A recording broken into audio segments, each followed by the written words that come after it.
सियावर रामचंद्र की जय.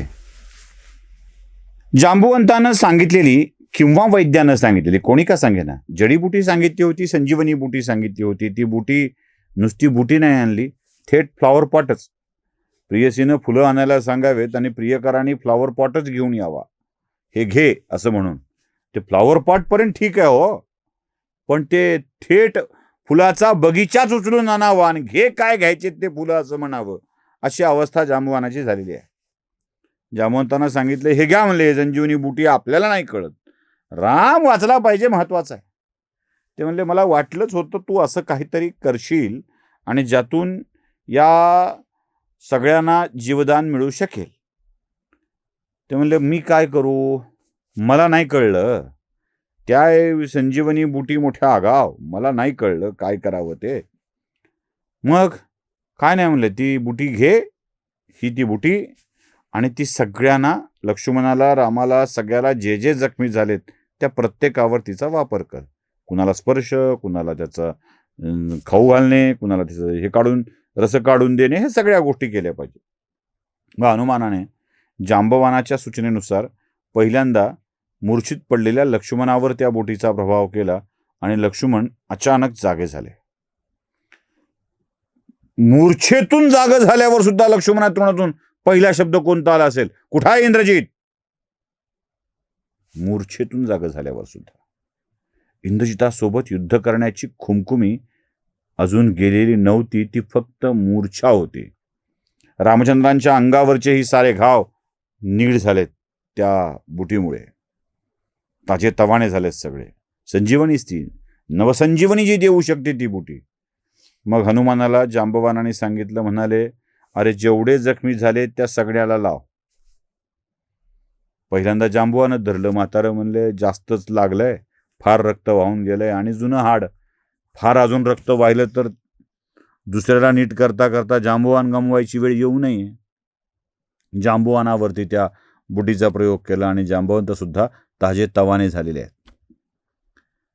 लक्षावधी वानर सैनिक जखमी अवस्थेत इंद्रजिताच्या त्या शक्ती अस्त्रामुळं पडलेले होते. अनेकांच्या छातीच्या चाळण्या झालेल्या होत्या.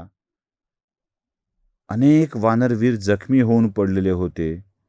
रामचंद्रांच्या आदेशाने त्या सगळ्या वानरवीरांना या संजीवनी बुटीचा प्रयोग करून नीट करण्यात आलं, त्यांना स्वस्थ करण्यात आलं, अगदी व्यवस्थित करण्यात आलं. जेवढं म्हणून सैन्य पडलं होतं तेवढं. लक्ष्मण बरा झालेला बघून रामचंद्र सद्गदित झाले. त्यांनी हनुमानाला जवळ घेतलं, म्हणाले, अरे किती करशील हनुमाना, माझ्या या सगळ्यात प्रिय असलेल्या लक्ष्मणाचा प्राण तुझ्यामुळे वाचलाय, तू माझ्यासाठी सगळ्यात प्रिय असशील. हनुमान म्हणाले, देवा एवढंच? अहो हे तर काहीच नाही, सगळंच करू शकतो तुमच्यासाठी. हे आयुष्य, हे तन मन जीवन तुम्हाला समर्पित आहे.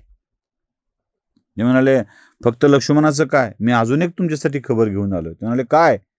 येता येता हे पर्वत घेऊन निघालो, उंच आकाशातून उडत होतो, तेव्हा मला रस्त्यामध्ये एका वीराने आपल्या बाणाने पाडलं. आपल्या मनात प्रश्न आला की हनुमानाला बाणाने पाडू शकेल असा वीर कोणता? दुसऱ्या कोणात तर हिंमत नाही ती. कोण पाडणार आहे हो? कोण पाडणार आहे हनुमानाला? ते म्हणले, मग तो कोण होता? रामाला जरा आश्चर्य वाटलं. ते म्हणला, मी अयोध्येच्या वरून उडत होतो बाजूनी, हिमालयाकडून आलो होतो, उत्तरेकडून अयोध्येच्या बाजूनी उडत होतो आणि तिथे मला पाडलं. आणि त्या पाडलेला वीर, त्याचं नाव होतं भरत. भरत नाव ऐकल्याबरोबर रामचंद्रांच्या डोळ्यात अश्रुधारा येऊ लागल्या. म्हणाले, अरे माझ्या भरताला भेटून आलास, कसा आहे तो, काय सांभाळतो ना अयोध्या व्यवस्थित? ते म्हणला, ते अयोध्येत तर नव्हते, ते बाजूला नंदीग्राम नावाचं एक गाव आहे तिथे होते. का? त्यांना मी ओळखलं पटकन यासाठी की ते तुमच्यासारखाच तापस वेश परिधान करून बसलेले होते. हे काय सांगतोयस? हो, तो अयोध्येचा राजा नाही झाला? नाही. माझा भरत राजमहालात राहत नाही? ते म्हणले नाही. मग तुमच्या पादुका चित्रकूट पर्वतावरून भरतानं नेल्या होत्या, त्या पादुकांना नंदीग्राम येथे ठेवलं, तिथेच तुमच्या नावचं आसन तयार केलं, त्या पादुका राज्यासनावर ठेवल्या आणि त्या पादुकांचा सहारा घेऊन त्याच राजाच्या, त्या पादुकांनाच राजा समजून त्याच्याकरवी भरत राज्य चालवतोय. तुम्ही वनवासात जमिनीवर झोपता म्हणून भरत गादीवर, पलंगावर मंचकी निद्रा करत नाही. तुम्ही जमिनीवर झोपता तर तुमच्या बरोबरीला झोपायचं नाही म्हणून आपल्या निद्रेसाठी काही फूट खोल खड्डा केलाय आणि त्या खड्ड्यात झोपतो भरत, कारण तुमच्या सोबत तुमच्या पातळीवरती झोपायचं नाही म्हणून. अयोध्येचा राजा राम आहे आणि रामाच्या वतीने त्याचा सेवक म्हणून मी राज्य सांभाळतोय, हे भरतानी मला सांगितलं आणि मी प्रत्यक्ष डोळ्याने बघितलंय. रामचंद्रा, धन्य ती भरताची निष्ठा. रामचंद्रांच्या डोळ्यामधून घळा पाणी येत होतं. कारण चित्रकूट पर्वतावरच्या भरताच्या भेटीनंतर अयोध्येतल्या परिवाराची ख्याली खुशाली वर्तमान काय आहे हे कळण्याचा संबंधच नव्हता. चित्रकूटावरून परत आल्यानंतर, चित्रकूटावरून पुढचा प्रवास सुरू केल्यानंतर पंचवटीपर्यंत वेगवेगळ्या ऋषीमुनींना भेटायचं आणि पंचवटीत ज्या वेळेला या सगळ्या वनवासाचा शेवटचा काळ चालू होता तेव्हा सीतेलाच रावणाने उचलून नेलं होतं.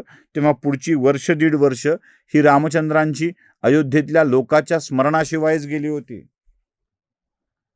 आणि त्यात अचानक भरताची आठवण, भरताचा प्रसंग, भरताचं प्रेम, हे सगळं रामचंद्रांना आठवायला लागलं. काय आहे? आपल्या माणसांचं प्रेम आणि आपल्या माणसाविषयी असलेली ही सहानुभूती कधी विसरता येत नाही. मी रामचंद्रांना मर्यादा पुरुषोत्तम उगाच म्हणत नाहीत त्यांना. सगळं जग तुम्ही जिंकाल, सगळ्या जगाला पादाक्रांत कराल, पण आपल्या मुळाला विसरून जमत नाही हो. नाही जमत. ते आतल्या कुठल्या तरी एका कप्प्यात साठलेलं असतं आणि जेव्हा त्याची आठवण होते, जाणीव होते, तेव्हा त्याच्याविषयीची ओढ वाढू लागते. ते मराठी गाणं आहे ना एक, नवलाख तळपती दीप विजेचे येथ, परिस्मरते आणिक करते व्याकुळ तेव्हा माझ घरातील मंद दिव्याची वात. त्याच्या पुढे खूप ओळी येतात. परिस्मरतो आणिक करतो व्याकुळ तेव्हा परसामधला एकच तो निशिगंध. परिस्मरतो आणिक करतो व्याकुळ तेव्हा नदी किनारा आणि भंगला घाट. ती माझ घरातील मंद दिव्याची वात, आजीच्या मांडीवर डोकं ठेवून ऐकलेल्या गोष्टी, आजीनीच लावलेला अंगणामधला किंवा परसामधला निशिगंध, नदी किनाऱ्यावर केलेल्या गमती जमती या सगळ्या माणसांना आठवतात आणि आपल्याच माणसांच्या सहवासात राहण्याची ती ओढ येत असते. रामचंद्रांची अवस्था अशीच झाली आहे. लक्ष्मण जागा झाल्याचा आनंद आहे आणि भरताच्या स्मृती जाग्या झाल्या. या स्मृतींच्या मध्ये रामचंद्र हरवून गेलेत, तोवर हनुमान आपल्या सगळ्या वानर सैनिकांना त्या संजीवनी बुटीच्या साह्यानं पुन्हा ताजतवानं करतो आहे. आणि आपण एवढा मार खाल्ला आहे हे ऐकून वानर सैनिकांचा राग अधिकच वाढतोय. आणि त्या रागात काय घडतंय ते बघूया पुढच्या भागात. सियावर रामचंद्र की जय.